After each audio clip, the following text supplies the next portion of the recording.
Subscribe Muhammad Amjad Nadwi, Indian Islamic scholar. أعوذ بالله من الشيطان الرجيم بسم الله الرحمن الرحيم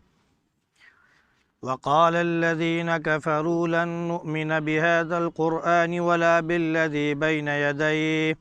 ولو ترى إذ الظالمون موقوفون عند ربهم يرجع بعضهم إلى بعض القول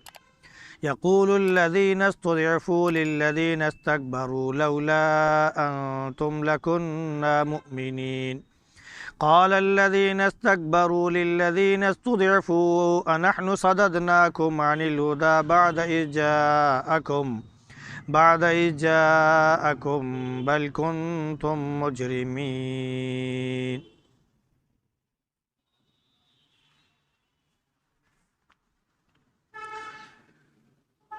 وقال الذين كفروا لن نؤمن بهذا القرآن. اور جو کافر ہیں وہ کہنے لگے ہم ہرگز اس قرآن پر ایمان نہیں لائیں گے اور نہ اس پر جو اس سے پہلے ہے. اگر آپ دیکھیں جب کہ ظالم اپنے رب کے سامنے کھڑے ہوں گے تو وہ ایک دوسرے پر بات کو واپس کر رہے ہوں گے. جو کمزور ہیں وہ ان سے کہیں گے جو متکبر ہیں کہ اگر تم نہ ہوتے تو ہم ایمان لے آتے. اور جو متکبر ہیں وہ کمزور لوگوں سے کہیں گے کیا ہم نے تمہیں حق بات سے روکا ہے جب کہ حق بات تمہارے پاس آ چکی ہے بلکہ تم خود ہی مجرم ہو.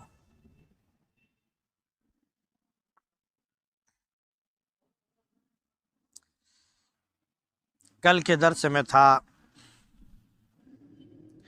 کہ اللہ رب العزت ہی ہے جو آسمان اور زمین سے رزق عطا فرماتا ہے، اس کے سوا کوئی نہیں ہے، چاہے وہ بارش کے ذریعے ہو یا زمین سے پیداوار کے ذریعے ہو.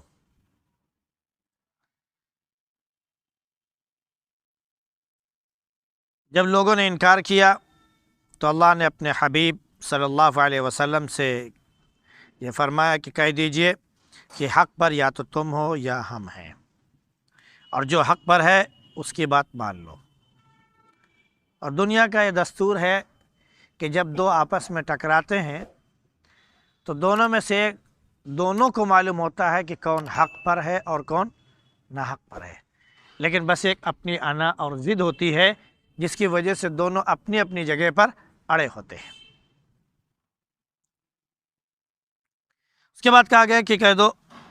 کہ تمہارے کیے ہوئے جو گناہ ہے اس کی باس پرس ہم سے نہیں ہوگی، اور اگر ہم نے کوئی گناہ کیا ہے تو تم سے نہیں پوچھا جائے گا. پھر اللہ رب العزت آخرت میں سب کو جمع کرے گا، پھر سب کے درمیان حق کے ساتھ فیصلہ فرما دے گا، کیونکہ وہ جاننے والا بھی ہے اور فیصلہ کرنے والا بھی ہے. پھر کہا گیا کہ ذرا شرکا جن کو تم مانتے ہو کہ وہ اللہ کے ساجدار ہیں ان کو لے آؤ، تو کوئی نہیں ہے. پھر نبی کریم صلی اللہ علیہ وسلم کی رسالت کا ذکر ہوا کہ آپ کو تمام جہان کے لیے، تمام لوگوں کے لیے، قیامت تک آنے والے انسانوں اور جناتوں کے لیے سب کا نبی بنایا گیا. تو آپ خوشخبری سناتے ہیں اور ڈراتے بھی ہیں. وہ پوچھتے ہیں کہ قیامت کب آئے گی، بتاؤ اگر سچے ہو تو کہہ دیجئے اس کا وقت متعین ہے، اور جب متعین وقت آ جائے گا تو ایک لمحہ نہ ادھر اور نہ ادھر. چونکہ آخرت، رسالت کا ذکر اس میں کیا گیا، اللہ کے نبی صلی اللہ علیہ وسلم کی رسالت اور نبوت کا بھی ذکر ہوا اور آخرت کا بھی ذکر ہوا. جو کافروں نے خود ہی کہہ دیا جی کہ کہاں ہے وہ دن، لے آؤ، بتاؤ اگر وہ سچا دن ہے تو تم سچے ہو تو اس دن کے بارے میں بتاؤ، تاریخ بتاؤ، دن بتاؤ، وقت بتاؤ. تو اللہ نے فرمایا کہ وقت ہم نے کسی کو نہیں بتایا، بس آنے والی ہے، اور جب آئے گا، قیامت کے دن آ جائے گا تو پھر کوئی بھی ادھر ادھر نہیں جا سکتا، لمحہ برابر بھی ادھر ادھر آدمی ہل نہیں سکتا، نہ وقت ٹل سکتا ہے. تو قیامت کا ذکر پہلے سے آ رہا ہے، نبوت کا ذکر چلا آ رہا ہے. قرآن کے ذریعے ان کو بتایا جا رہا ہے۔ تو آگے اب اسی بات کا ذکر کیا جا رہا ہے کہ یہ کفار جو مکے میں موجود تھے اور اولین مخاطبین تھے، وہ جب ان کے سامنے قرآن پڑھا گیا، قرآن پیش کیا گیا، اللہ کی کتاب کی تلاوت کی گئی،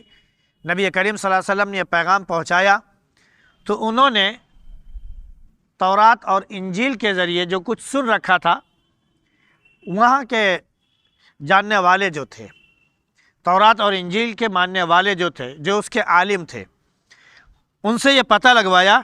کہ کیا تورات اور انجیل میں اللہ کے نبی صلی اللہ علیہ وسلم کے اوصاف، آپ کی صفات اور آپ کی خوبیاں بیان کی گئی ہیں۔ تو پہلے تو یہودی اور عیسائی یہ دونوں جو ہے اللہ کے نبی صلی اللہ علیہ وسلم کی نبوت کو چھپاتے تھے اور آخر تک چھپاتے رہے، لیکن بہرحال کچھ ایسے بھی ہوتے ہیں جو سچے اور دیانتدار ہوتے ہیں، اللہ کے نبی صلی اللہ علیہ وسلم کو نہ ماننے کے باوجود بھی وہ صحیح بیان کرتے ہیں۔ اور آج بھی ہوتا ہے کہ کبھی کبھار ایسا ہوتا ہے کہ ہم کسی کافر اور مشرک کے پاس جائیں اور کسی چیز کے بارے میں پوچھیں، تو ہمیں تو معلوم ہے کہ وہ ایمان نہیں رکھتا، نہ آخرت پر ایمان ہے، نہ اللہ کی کتاب پر ایمان ہے، لیکن کسی معاملے کے بارے میں اس سے پوچھیں تو وہ سچ بتا دیتا ہے۔ دشمنی بھی ہوتی ہے لیکن پھر بھی کہتا ہے بھائی دشمنی ہماری تمہاری اپنی جگہ، لیکن یہ مسئلہ ایسے نہیں، ایسے ہے۔ وہ جانتے ہوئے کہ ہمارا دشمن ہے، پھر بھی جو ہے وہ صحیح بات کیا ہوتا ہے بتا دیتا ہے۔ اور ایسے انسانوں کے درمیان لوگ موجود ہیں کہ جہاں پر حق کی بات آتی ہے تو اپنی نفرت اور ایک دوسرے سے خلاف ہونا یہ اپنی جگہ، لیکن سچائی جو ہوتی ہے وہ سامنے لا کے رکھ دیتے، نہیں بات تو یہی ہے، معاملہ ان کا ہمارا اپنی جگہ، لیکن معاملہ یہ ہے۔ تو انہوں نے سوچا کہ یہ یہودی اور عیسائی جو ہیں یہ منکر ہیں، اللہ کے نبی صلی اللہ علیہ وسلم کے نبوت کا اقرار کرتے نہیں ہیں، کیونکہ ان کے پاس نبی موجود ہے، ان کے پاس کتاب موجود ہے، تو ان کی کتاب میں ضرور پیشن گوئی ہوگی، لاؤ چل کے پوچھتے ہیں۔ تو جا کے پوچھا تو جو ان کے اہل حق علماء تھے، ان کے سچے اور دیانتدار علماء تھے، انہوں نے کہا بھائی آپ کو سچ بتا دیں، یہ جو نبی ہیں آپ کے موجود ہیں، ہم اگرچہ نہیں مانتے ہیں، لیکن ان کی ساری خوبیاں جو آپ دیکھ رہے ہیں نا ہماری کتابوں میں موجود ہیں، اور اس کتاب کے بارے میں ہمیں بتا دیا گیا ہے۔ بات تو یہی ہے، یہ ایک الگ بات ہے کہ ہم لوگ مانتے نہیں ہیں۔ تو کافروں نے کہا اچھا یہ سب ایک ہی قبیلے کے، ایک ہی خاندان کے جو ہے چٹے بٹے ہیں، ایک ہی چیز ہے، یہ ساری چیزیں تورات، انجیل، قرآن یہ سب ایک ہی چیز ہے، یہ سب ایک دوسرے سے ملے ہیں اور ہمیں الگ کر رہے ہیں۔ اب ہم جو نا قرآن کو مانیں گے نہ تورات اور انجیل کو مانیں گے، ہم دونوں کا انکار کرتے ہیں۔ فوراً کہہ دیا نہ اب اس کو مانتے ہیں نہ، کیونکہ اپنے دل کی بات جو تھی وہ نہیں ہوئی پوری، اب وہ جو ہماری منشا تھی اس کے خلاف ہوا، تو انہوں نے کہا کہ اب نہ اب اس کو مانیں گے نہ اس کو مانیں گے، ہم اپنی والی کریں گے۔ تو فوراً نے کہا کہ نہ اس کو مانتے ہیں نہ تورات اور انجیل کو مانتے ہیں۔ تو لن نؤمن بہذا القرآن ولا بالذی بین یدیہ، نہ قرآن نہ اس کے سامنے جو کتاب ہے یعنی تورات اور انجیل۔ اب بین یدیہ سے بہت سی چیزیں مراد ہیں، ایک تو یہ کہ قرآن اب اسی کے سامنے نبی کریم صلی اللہ علیہ وسلم کہ آپ قرآن لے کر آئے، تو ایک طرف قرآن ہے اور اسی کے بالمقابل ایک طرف نبی کریم صلی اللہ علیہ وسلم کی ذات ہے۔ تو انہوں نے کہا کہ نہ ہم قرآن نہ مانیں گے نہ نبی کو مانیں گے، یہ بھی اس میں کوئی حرج نہیں۔ انہوں نے کہا نہ اس کتاب کو مانیں گے نہ اس کتاب مانیں گے، کوئی حرج نہیں۔ وہ یہ کہا گیا کہ نہ ہم اس کتاب کو مانیں گے اور نہ اس کتاب میں جس آخرت کا ذکر کیا جا رہا ہے اس کو مانیں گے، کیونکہ تورات میں بھی کہا گیا کہ آخرت ہے، انجیل میں بھی کہا گیا آخرت ہے، زبور میں بھی کہا گیا آخرت ہے، اس قرآن کے اندر بھی کہا جا رہا ہے آخرت ہے اور آخرت قائم ہونے والی ہے، قیامت آنے والی ہے۔ تو یہ ساری چیزیں جو ان کتابوں میں موجود ہیں ہم نہیں مانتے، کسی کا نہیں مانتے، ہم دونوں کا انکار کر دیتے۔ تو جب یہ سب ہو گیا تو اللہ رب العزت نے فرمایا کہ اب ذرا غور کرو، جب یہ ظالم اللہ کے سامنے کھڑے ہوں گے، موقوفون عند ربہم، اپنے رب کے سامنے اس کے حضور میں کھڑے ہوں گے، تو اب وہاں پر قیامت جس کا انکار کر رہے تھے اور جو لوگ انکار کروا رہے تھے،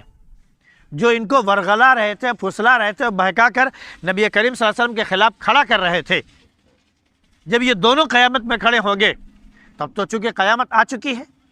انکار کی گنجائش تو نہیں ہے، تو اب وہاں کیا کریں گے؟ یرجع بعضهم الی بعض القول، ایک دوسرے پر جملے بازی شروع ہوگی، ایک دوسرے پر الزام ہوگا۔ قرآن نے اس کا ذکر بھی کر دیا کہ کیسے کیسے الزام ہوگا۔ اب یہ جو بے بس اور کمزور ہیں یہ کیا کہیں گے کہ اگر تم نہ ہوتے تو اب حق بات قبول کر لیتے، تم نے ہم کو منع کر دیا، تم نے ہم کو روک دیا،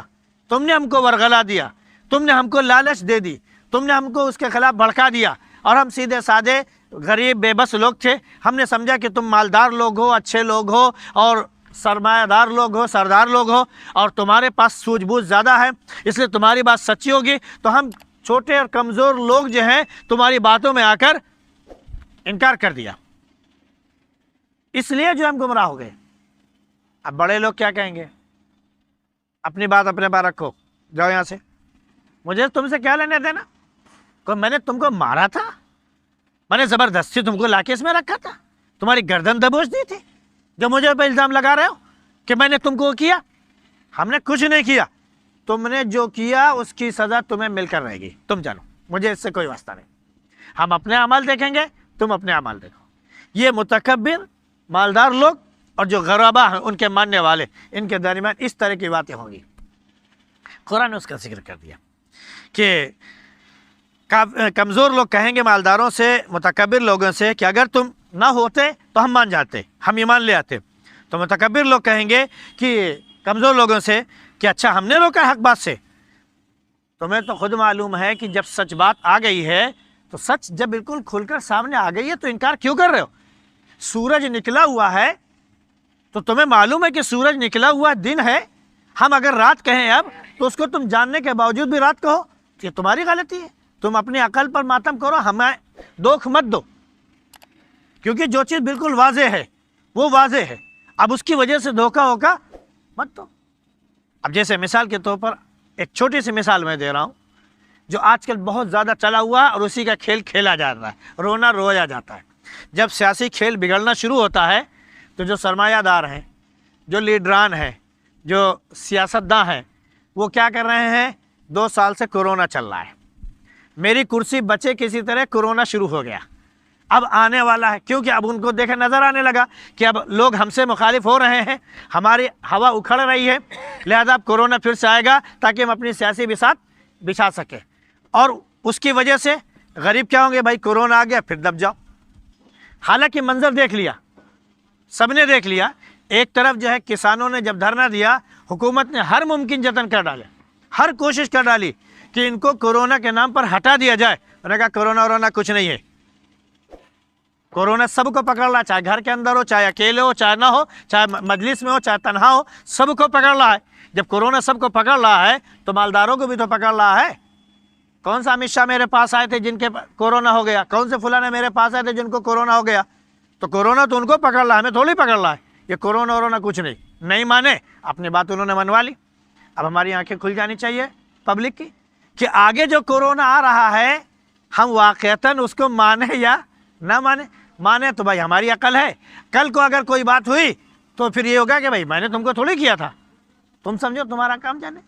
بڑے لوگ انکار کر دیں گے اور چھوٹے لوگ اپنی روزی روٹی گنوا بیٹھیں گے، اور یہاں تک کہ کتنی خودکشیاں ہوں گی، کتنی جانیں جائیں گی، کتنے لوگ جو ہے ہر محروم ہو جائیں گے، کتنے یتیم بنیں گے، کتنی بیوائیں بنیں گی، یہ کچھ عطا پتہ نہیں ہے، ایک ذرا سے جھوٹ کی وجہ سے۔